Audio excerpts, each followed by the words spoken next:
Chill Army, DeAndrox7 here, and welcome back to another episode of Pokemon Anime Episode Reviews. Today we're going to be reviewing Pokemon Journeys Episode 70, Please Get Morpeko. Now before we start off this review, I must let you guys know that there are some major spoilers, so now's your last chance to click off this video. But now that the people who haven't seen the episode are gone, let's go ahead and start off this review, shall we? Let's start off with some major events. Go catches Eradicate and a Pidgeotto. Go also tries to catch the recurring Morpeko but fails. Morpeko is revealed to know Stomping Tantrum, and James catches Morpeko.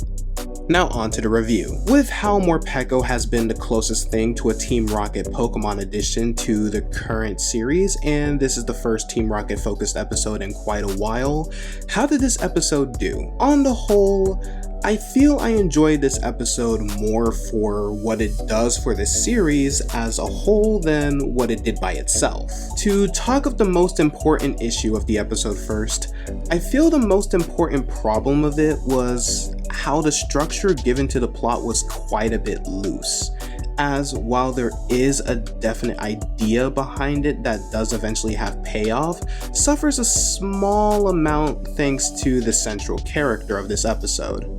Morpeko is a very simple Pokemon whose only concern is finding food, and it's either adorable in full belly mode or angry prone in hangry mode. And his simple concerns throughout the episode end up making even the technical backbone of the episode feel a tad weak. From the word go, this is an episode that, while perfectly comprehensible in its own vacuum, does ultimately take lots from episodes around it. First and foremost, Morpeko's constant raids for food. My favorite part during this sense was showing that Go is incredibly much still looking out for Drizzle even after choosing to give him space, as it's another element that accounts for the context around the episodes instead of letting them exist in their own vacuum, and helps to negate any unfortunate implication that would have come if said plotline was forgotten until it had been time for Drizzle to evolve.